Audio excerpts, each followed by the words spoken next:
Madam President, the senator from Alabama will be here shortly, and I'll go ahead and make my remarks, and then he can add his. I ask consent that a piece of demonstrative evidence, so that I may be able to use a piece of demonstrative evidence as a part of my remarks. Without objection. Madam President, about 400 million Americans know what this is. This is the Fafsa. This is the form that about 400 million, about 20 million Americans fill out every year in order to qualify for the Pell Grant and the student loan that they might use to go to college. 20 million Americans. I was using 400 because it's about 400,000 Tennesseans. They fill this out every year. And what Senator Jones and I propose to do is to reduce the 108 questions that are filled out online to between 17 and 30 as a way of making it simpler and easier for 20 million American families and their children and members to go to college. Last month, I received a letter from Janet, who volunteers with low-income students in Nashville and has seen the challenges students and their families face to apply for college and financial aid. She describes the FAFSA as, quote, being a huge impediment to students raised in poverty to even attend college. Janet continued saying, quote, but a few years ago, a different hurdle became evident. She was referring to something called verification.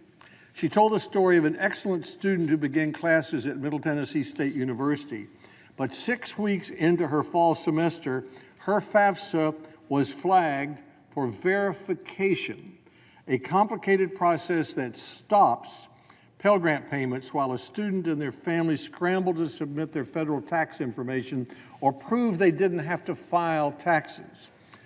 Quote, our student had to drop out of school as she lost funding, Janet said. There has to be a better way. Well, today, Senator Jones and I are suggesting a better way. We call it the FAFSA Simplification Act, to give students a better, simpler way to apply for financial aid. Every year, nearly 20 million families, as I said, fill out the FAFSA to apply to federal student aid. That's 400,000 families in Tennessee. A volunteer mentor with Tennessee Promise, which is our state's program that provides 2 years of free community college, told me that the FAFSA has a, quote, chilling effect on students and on parents. And former Tennessee Governor Bill Haslam told me that Tennessee has the highest rate for filling out the FAFSA. More students fill it out than in any other state by percentage, but is still the single biggest impediment to more students enrolling in Tennessee Promise, which gives them a free community college tuition. The FAFSA Simplification Act will make it easier for families to apply for federal student aid by doing 3 things. First, it reduces the number of questions on the FAFSA from 108 to 17 to 30 questions. Second, it will greatly reduce the need for the burdensome verification that I discussed, the process that caused Janet's student to drop out of school. East Tennessee State University said that a third of its applicants, approximately 10,000 students, are selected each year for verification. And third, this legislation will allow students to find out as early as 8th grade how much Pell Grant funding they may be eligible for, so students can start to plan for college sooner. This result has been 5 years in the making. In 2014, at a hearing before our Senate Education Committee, witnesses testified that the vast majority of questions on the FAFSA are unnecessary. I asked if the 4 witnesses who came from many different directions would each write a letter to the committee recommending how they would simplify the FAFSA. The witnesses stopped for a moment, they looked at one another and said, we don't have to write you 4 letters because we all agree on how to fix the FAFSA. We can write you 1 letter, and they did.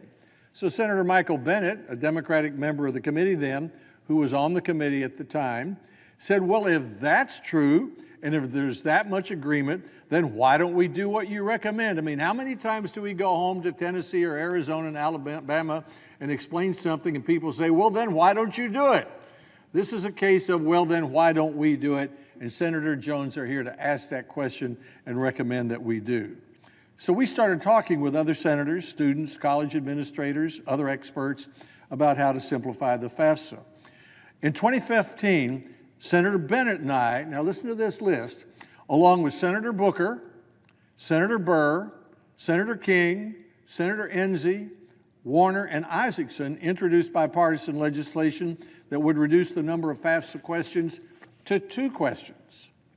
But after discussions with college administrators and states, we realized we needed to keep some questions, or states and schools would have to create their own additional forms that students would need to fill out. Over the last 4 years, we've improved that legislation.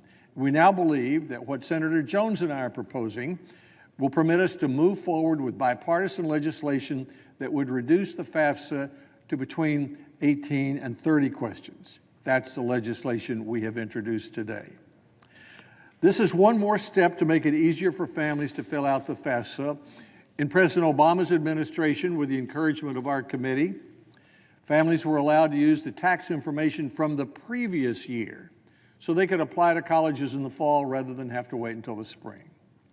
Second, the Trump administration has put the FAFSA application on a phone app. I was at Sevier County High School last November, and I saw students zipping through the FAFSA on their iPhones. Third, last year, the Senate passed bipartisan legislation that Senator Murray of Washington and I introduced that allows students to answer up to 22 questions on the current FAFSA with just 1 click.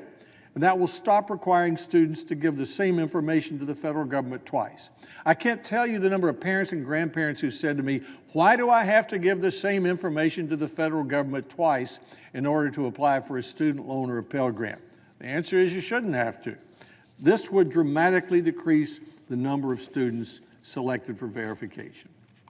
So in conclusion, Madam President, that third step, along with the bill that Senator Jones and I have introduced today, is part of the package that I introduced last month to permanently fund historically black colleges and universities and other minority-serving institutions, to provide Pell Grants for prisoners, and to allow Pell Grants to be used for short-term programs.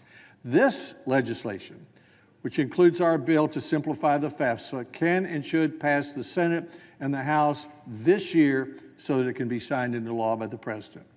By reducing the number of questions on the FAFSA, reducing the need for verification, and allowing students to learn earlier how much aid they may qualify for, the FAFSA Simplification Act will make it simpler and easier for students and families to apply for financial aid. Madam President, I have some statements of support, which I would like to read into the record, but I will pause at this moment and give Senator Jones a chance to speak, and then I'll come back after he's finished and ask for the floor and discuss these statements of support. Thank you, Madam President.